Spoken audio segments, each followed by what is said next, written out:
Los crímenes de la Rue Morgue, de Edgar Allan Poe. Es una simple conjetura, muy necia por cierto, y nada más. ¿Cómo es posible saber que todos esos objetos encontrados en los cajones no eran todo lo que contenían? Madame L'Espanaye y su hija vivían una vida excesivamente retirada. No se trataban con nadie, salían rara vez y por consiguiente tenían pocas ocasiones para cambiar de vestido. Los objetos que se han encontrado eran de tan buena calidad, por lo menos, como cualquiera de los que posiblemente hubiesen poseído esas señoras. Si un ladrón hubiera cogido alguno, ¿por qué no los mejores? ¿O por qué no todos? En fin, hubiese abandonado 4.000 francos en oro para cargar con un fardo de ropa blanca. El oro fue abandonado. Casi la totalidad de la suma mencionada por Monsieur Mignot, el banquero, ha sido hallada en el suelo en los saquitos. Insisto, por tanto, en querer descartar de su pensamiento la idea desatinada de un motivo, engendrada en el cerebro de la policía por esa declaración que se refiere a dinero entregado a la puerta de la casa. Coincidencias 10 veces más notables que esta, entrega del dinero y asesinato 3 días más tarde de la persona que lo recibe, se presentan constantemente en nuestra vida sin despertar siquiera nuestra atención momentánea. Por lo general las coincidencias son otros tantos motivos de error en el camino de esa clase de pensadores educados de tal modo que nada saben de la teoría de probabilidades, esa teoría a la cual las más memorables conquistas de la civilización humana deben lo más glorioso de su saber. En este caso, si el oro hubiera desaparecido, el hecho de haber entregado 3 días antes hubiese podido parecer algo más que una coincidencia. Corroboraría la idea de un motivo, pero dadas las circunstancias reales del caso, si hemos de suponer que el oro ha sido el móvil del hecho, también debemos imaginar que quien lo ha cometido ha sido tan vacilante y tan idiota que ha abandonado al mismo tiempo el oro y el motivo. Fijados bien en nuestro pensamiento los puntos sobre los cuales he llamado su atención, la voz peculiar, la insólita agilidad y la sorprendente falta de motivo en un crimen de una atrocidad tan singular como este. Examinamos por sí misma esta carnicería. Nos encontramos con una mujer estrangulada con las manos y metida cabeza abajo en una chimenea. Normalmente los criminales no emplean semejante procedimiento de asesinato. En el violento modo de introducir el cuerpo en la chimenea, habrá usted de admitir que hay algo excesivamente exagerado, algo que está en desacuerdo con nuestras corrientes nociones respecto a los actos humanos, aun cuando supongamos que los autores de este crimen sean los seres más depravados. Por otra parte, piense usted cuán enorme debe de haber sido la fuerza que logró introducir tan violentamente el cuerpo hacia arriba en una abertura como aquella, por cuanto los esfuerzos unidos de varias personas apenas sí lograron sacarlo de ella. Fijemos ahora nuestra atención en otros indicios que ponen de manifiesto este vigor maravilloso. Había en el hogar unos espesos mechones de grises cabellos humanos. Habían sido arrancados de cuajo. ¿Sabe usted la fuerza que es necesaria para arrancar de la cabeza aun cuando no sean más de 20 o 30 cabellos a la vez? Usted habrá visto también como yo aquellos mechones. Sus raíces, qué espantoso espectáculo, tenían adheridos fragmentos de cuero cabelludo, segura prueba de la prodigiosa fuerza que ha sido necesaria para arrancar tal vez 1 millar de cabellos a la vez. La garganta de la anciana no sólo estaba cortada, sino que tenía la cabeza completamente separada del cuerpo, y el instrumento para esta operación fue una sencilla navaja barbera. Le ruego que se fije también en la brutal ferocidad de tal acto. No es necesario hablar de las magulladuras que aparecieron en el cuerpo de Madame L'Espanaye. Monsieur Dumas y su honorable colega Monsieur Etienne han declarado que habían sido producidas por un instrumento romo. En ello, estos señores están en lo cierto. El instrumento ha sido sin duda alguna el pavimento del patio sobre el que la víctima ha caído desde la ventana, situada encima del lecho. Por muy sencilla que parezca ahora esta idea, escapó a la policía, por la misma razón que le pidió notar la anchura de los postigos, porque dada la circunstancia de los clavos, su percepción estaba herméticamente cerrada a la idea de que las ventanas hubieran podido ser abiertas. Si ahora, como añadidura a todo esto, ha reflexionado usted bien acerca del extraño desorden de la habitación, hemos llegado ya al punto de combinar las ideas de agilidad maravillosa, fuerza sobrehumana, bestial ferocidad, carnicería sin motivo, una grotesquería en lo horrible, extraña en absoluto a la humanidad y una voz extranjera por su acento para los oídos de hombres de distintas naciones y desprovista de todo silabeo que pudieran advertirse distinta e inteligiblemente. ¿Qué se deduce de todo ello? ¿Cuál es la impresión que ha producido en su imaginación? Al hacerme Dupin esta pregunta sentí un escalofrío. Un loco ha cometido ese crimen, dije, algún lunático furioso que se habrá escapado de alguna maison de santé vecina. En algunos aspectos, me contestó, no es desacertada su idea, pero hasta en sus más feroces paroxismos las voces de los locos no se parecen nunca a esa voz peculiar oída desde la calle. Los locos pertenecen a una nación cualquiera, y su lenguaje, aunque incoherente, es siempre articulado. Por otra parte, el cabello de un loco no se parece al que yo tengo en la mano. De los dedos rígidamente crispados de Madame L'Espanaye he desenredado este pequeño mechón. ¿Qué puede usted deducir de esto? Dupin, exclamé completamente desalentado. ¡Qué cabello más raro! No es un cabello humano. Yo no he dicho que lo fuera, me contestó. Pero antes de decidir con respecto a este particular, le ruego que examine este pequeño diseño que he trazado en un trozo de papel. Es un facsímil que representa lo que una parte de los testigos han declarado como cárdenas magulladuras y profundos rasguños producidos por las uñas en el cuello de Mademoiselle L'Espanaye, y que los doctores Dumas y Etienne llaman una serie de manchas lívidas evidentemente producidas por la impresión de los dedos. Comprenderá usted, continuó mi amigo desdoblando el papel sobre la mesa y ante nuestros ojos, que este dibujo da idea de una presión firme y poderosa. Aquí no hay deslizamiento visible. Cada dedo ha conservado, quizás hasta la muerte de la víctima, la terrible presa en la cual se ha moldeado. Pruebe usted ahora a colocar sus dedos todos a un tiempo en las respectivas impresiones tal como las ve usted aquí. Lo intenté en vano. Es posible, continuó, que no efectuemos esta experiencia de un modo decisivo. El papel está desplegado sobre una superficie plana y la garganta humana es cilíndrica. Pero aquí tenemos un tronco cuya circunferencia es poco más o menos la de una garganta. Arrolle a su superficie este diseño y volvamos a efectuar la experiencia. Lo hice así, pero la dificultad fue todavía más evidente que la primera vez. Esta, dije, no es la huella de una mano humana. Ahora lea este pasaje de Cuvier, continuó Dupin. Era una historia anatómica minuciosa y general del gran orangután salvaje de las islas de la India Oriental. Son harto conocidas de todo el mundo la gigantesca estatura, la fuerza y agilidad prodigiosas, la ferocidad salvaje y las facultades de imitación de estos mamíferos. Comprendí entonces de pronto todo el horror de aquellos asesinatos. La descripción de los dedos, dije cuando hube terminado la lectura, está perfectamente de acuerdo con este dibujo. Creo que ningún animal, excepto el orangután de la especie que aquí se menciona, puede haber dejado huellas como las que ha dibujado usted. Este mechón de pelo ralo tiene el mismo carácter que el del animal descrito por Cuvier. Pero no me es posible comprender las circunstancias de este espantoso misterio. Hay que tener en cuenta, además, que se oyeron disputar dos voces, e indiscutiblemente una de ellas pertenecía a un francés. Cierto, y recordará usted una expresión atribuida casi unánimemente a esa voz por los testigos, la expresión «Mon Dieu». Y en tales circunstancias, uno de los testigos, Montagny el confitero, le identificó como expresión de protesta o reconvención. Por tanto, yo he fundado en estas voces mis esperanzas de la completa solución de este misterio. Indudablemente, un francés conoce el asesinato. Es posible, y en realidad más que posible, probable, que él sea inocente de toda participación en los hechos sangrientos que han ocurrido. Puede habérsele escapado el orangután y puede haber seguido su rastro hasta la habitación, pero dadas las agitadas circunstancias que se hubieran producido, pudo no haberle sido posible capturarle de nuevo. Todavía anda suelto el animal.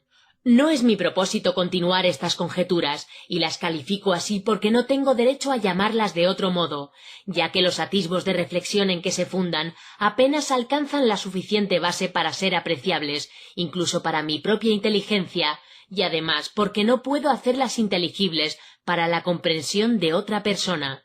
Llamémoslas pues conjeturas y considerémoslas así. Si, como yo supongo, el francés a que me refiero es inocente de tal atrocidad, este anuncio que a nuestro regreso dejé en las oficinas de Le Monde, el periódico consagrado a intereses marítimos y muy buscado por los marineros, nos lo traerá a casa. Me entregó el periódico y leí. Captura. En el Bois de Boulogne se ha encontrado a primeras horas de la mañana del día de los Corrientes, la mañana del crimen, un enorme orangután de la especie de Borneo. Su propietario, que se sabe es un marino perteneciente a la tripulación de un navío maltés, podrá recuperar el animal previa su identificación, pagando algunos pequeños gestos ocasionados por su captura y manutención. Dirigirse al número de la rue Faubourg Saint-Germain, tercero. ¿Cómo ha podido usted saber, le pregunté a Dupin, que el individuo de que se trata es marinero y está enrolado en un navío maltés? Yo no lo conozco, repuso Dupin. No estoy seguro de que exista, pero tengo aquí este pedacito de cinta que, a juzgar por su forma y su grasiento aspecto, ha sido usada, evidentemente, para anudar los cabellos en forma de esas largas guerres a que tan aficionados son los marineros. Por otra parte, este lazo saben anudarlo muy pocas personas, y es característico de los malteses. Recogí esta cinta al pie de la cadena del pararrayos. No puede pertenecer a ninguna de las dos víctimas. Todo lo más si me he equivocado en mis deducciones con respecto a este lazo, es decir, pensando que ese francés sea un marinero enrolado en un navío maltés, no habré perjudicado a nadie diciendo lo que he dicho en el anuncio. Si me he equivocado, supondrá él que algunas circunstancias me engañaron y no se tomará el trabajo de inquirirlas. Pero si acierto, habremos dado un paso muy importante. Aunque inocente del crimen, el francés habrá de conocerlo y vacilará entre si debe responder o no al anuncio y reclamar o no al orangután. Sus razonamientos serán los siguientes. Soy inocente, soy pobre, mi orangután vale mucho dinero, una verdadera fortuna para un hombre que se encuentra en mi situación. ¿Por qué he de perderlo por un vano temor al peligro? Lo tengo aquí, a mi alcance. Lo encontraron en el Bois de Boulogne, a mucha distancia del escenario de aquel crimen. ¿Quién sospecharía que un animal ha cometido semejante acción? La policía está despistada, no ha obtenido el menor indicio. Dado el caso de que sospecharan del animal, será imposible demostrar que yo tengo conocimiento del crimen, ni mezclarme en él por el solo hecho de conocerlo. Además me conocen. El anunciante me señala como dueño del animal. No sé hasta qué punto llega este conocimiento. Si soslayo el reclamar una propiedad de tanto valor y que además se sabe que es mía, concluiré haciendo sospechoso al animal. No es prudente llamar la atención sobre mí ni sobre él. Contestaré, por tanto, a este anuncio, recobraré mi orangután y le encerraré hasta que se haya olvidado por completo este asunto. En este instante oímos pasos en la escalera. «Esté preparado», dijo Dupin. «Coja sus pistolas, pero no haga uso de ellas ni las enseñe hasta que yo le haga una señal». Habíamos dejado abierta la puerta principal de la casa. El visitante entró sin llamar y subió algunos peldaños de la escalera. Ahora, sin embargo, parecía vacilar. Le oímos descender. Dupin se precipitó hacia la puerta, pero en aquel instante le oímos subir de nuevo. Ahora ya no retrocedía por segunda vez, sino que subió con decisión y llamó a la puerta de nuestro piso. «Adelante», dijo Dupin con voz satisfecha y alegre. Entró un hombre. A no dudarlo era un marinero. Un hombre alto, fuerte, musculoso, con una expresión de arrogancia no del todo desagradable. Su rostro muy atezado estaba oculto en más de su mitad por las patillas y el mustachio. Estaba provisto de un grueso garrote de roble y no parecía llevar otras armas. Saludó inclinándose torpemente, pronunciando un buenas tardes con acento francés, el cual, aunque bastardeaba levemente por el suizo, daba a conocer a las claras su origen parisiense. «Siéntese, amigo», dijo Dupin. «Supongo que viene a reclamar su orangután. Le aseguro que casi se lo envidio. Es un hermoso animal y sin duda alguna de mucho precio. ¿Qué edad cree usted que tiene?» El marinero suspiró hondamente como quien se libra de un peso intolerable y contestó luego con voz firme. «No puedo decírselo, pero no creo que tenga más de 4 o 5 años. ¿Lo tiene usted aquí?» «Oh, no. Esta habitación no reúne condiciones para ello. Está en una cuadra de alquiler en la Rue du Bourg, cerca de aquí. Mañana por la mañana, si usted quiere, podrá recuperarlo. Supongo que vendrá usted preparado para demostrar su propiedad». «Sin duda alguna, señor». «Mucho sentiré tener que separarme de él», dijo Dupin. «No pretendo que se haya usted tomado tantas molestias para nada, señor», dijo el hombre. «Ni pensarlo, estoy dispuesto a pagar una gratificación por el hallazgo del animal, mientras sea razonable». «Bien», contestó mi amigo, «todo esto es sin duda muy justo. Veamos, ¿qué voy a pedirle? Ah, ya sé, se lo diré ahora. Mi gratificación será esta. Ha de decirme usted cuanto sepa con respecto a los asesinatos de la Rue Morgue». Estas últimas palabras las dijo Dupin en voz muy baja y con una gran tranquilidad. Con análoga tranquilidad se dirigió hacia la puerta, la cerró y se guardó la llave en el bolsillo. Luego sacó la pistola y sin mostrar agitación alguna la dejó sobre la mesa. La cara del marinero enrojeció como si se hallara en un arrebato de sofocación. Se levantó y empuñó su bastón, pero inmediatamente se dejó caer sobre la silla, con un temblor convulsivo y con el rostro de un cadáver. No dijo una sola palabra, y le compadecí de todo corazón. «Amigo mío», dijo Dupin bondadosamente, «le aseguro que se alarma usted sin motivo alguno. No es nuestro propósito causarle el menor daño. Le doy a usted mi palabra de honor y de caballero y francés que nuestra intención no es perjudicarle. Sé perfectamente que nada tiene usted que ver con las atrocidades de la Rue Morgue. Sin embargo, no puedo negar que en cierto modo está usted complicado. Por cuanto le digo, comprenderá usted perfectamente que con respecto a este punto poseo excelentes medios de información, medios en los cuales no hubiera usted pensado jamás. El caso está ya claro para nosotros, nada ha hecho usted que haya podido evitar. Naturalmente nada que lo haga usted culpable. Nadie puede acusarle de haber robado, pudiendo haberlo hecho con toda impunidad, y no tiene tampoco nada que ocultar. También carece de motivos para hacerlo. Además, por todos los principios del honor, está usted obligado a confesar cuanto sepa. Se ha encarcelado a un inocente, a quien se acusa de un crimen cuyo autor solamente usted puede señalar. Cuando Dupin hubo pronunciado estas palabras, ya el marinero había recobrado un poco su presencia de ánimo, pero toda su arrogancia había desaparecido. «Que Dios me ampare», exclamó después de una breve pausa. «Le diré cuanto sepa sobre el asunto, pero estoy seguro de que no creerá usted ni la mitad siquiera. Estaría loco si lo creyera. Sin embargo, soy inocente, y aunque me cueste la vida le hablaré con franqueza». En resumen, fue esto lo que nos contó. Había hecho recientemente un viaje al archipiélago índico. Él formaba parte de un grupo que desembarcó en Borneo y pasó al interior para una excursión de placer. Entre él y un compañero suyo habían dado captura al orangután. Su compañero murió, y el animal quedó de su exclusiva pertenencia.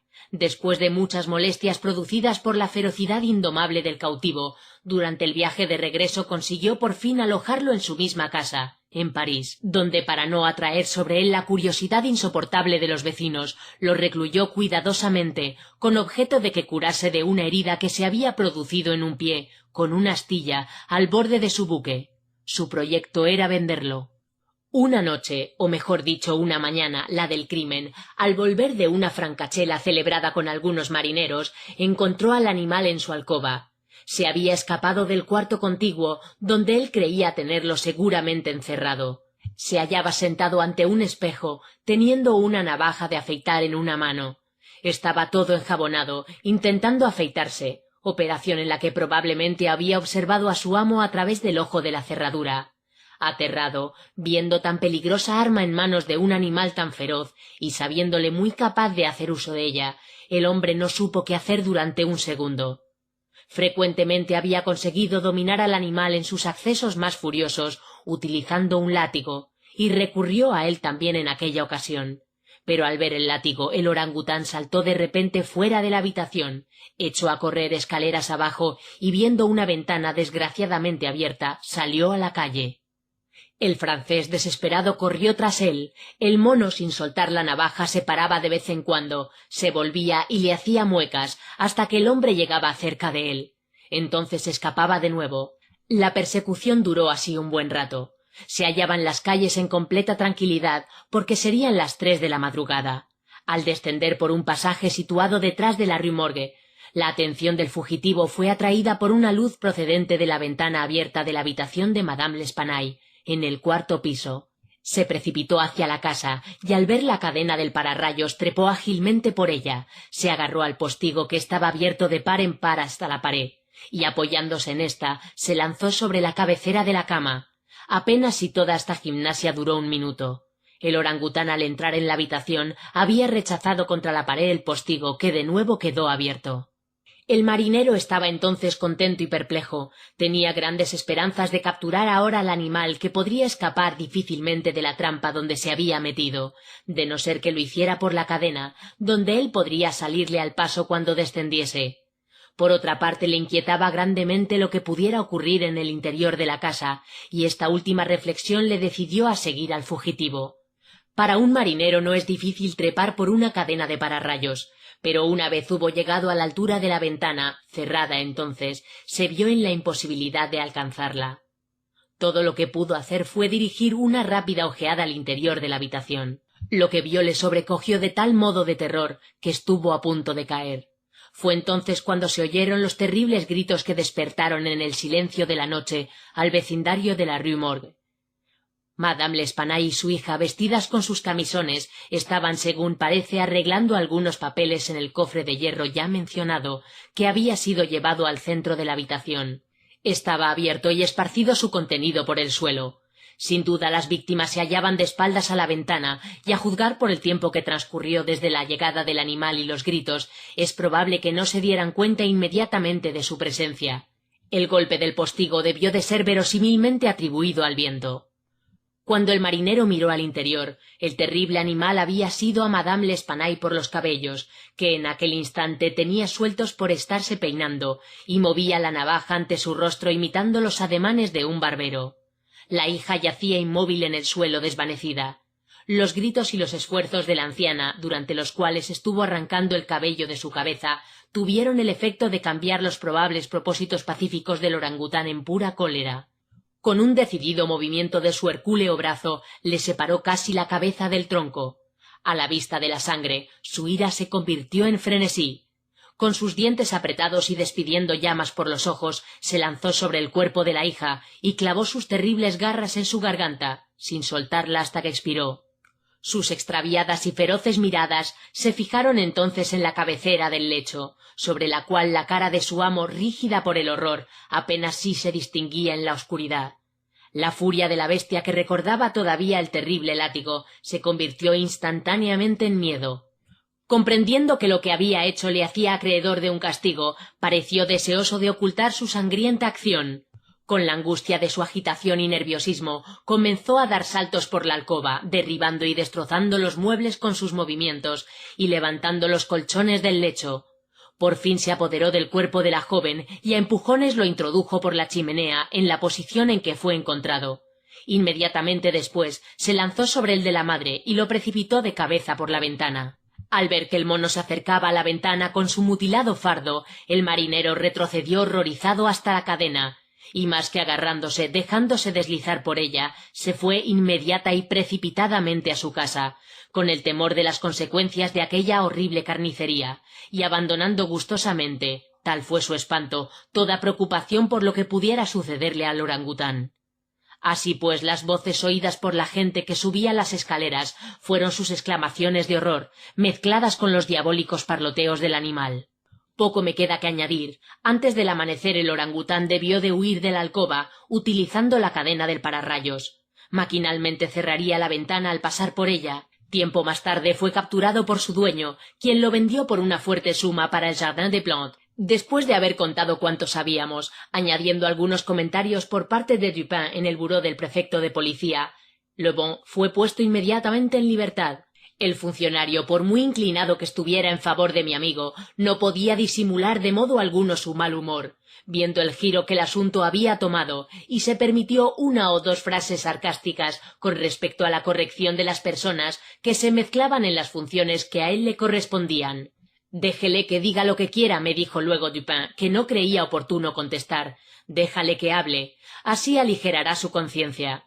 Por lo que a mí respecta, estoy contento de haberle vencido en su propio terreno. No obstante, el no haber acertado la solución de este misterio no es tan extraño como él supone, porque realmente nuestro amigo el prefecto es lo suficientemente agudo para pensar sobre ello con profundidad. Pero su ciencia carece de base. Todo él es cabeza, mas sin cuerpo, como las pinturas de la diosa Laverna, o por mejor decir, todo cabeza y espalda, como el bacalao. Sin embargo, es una buena persona. Le aprecio particularmente por un rasgo magistral de hipocresía, al cual debe su reputación de hombre de talento.